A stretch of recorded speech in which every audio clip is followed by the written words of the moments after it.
Today I am going to tell you about our beloved Rasul Hazrat Muhammad.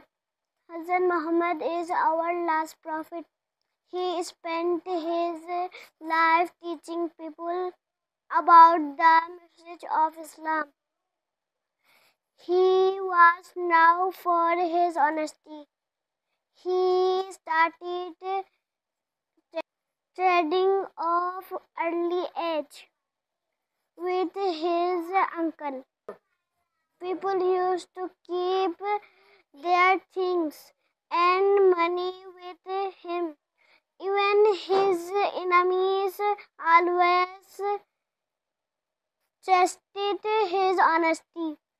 The people of Makkah gave him the title of Al-Sadiq, which means the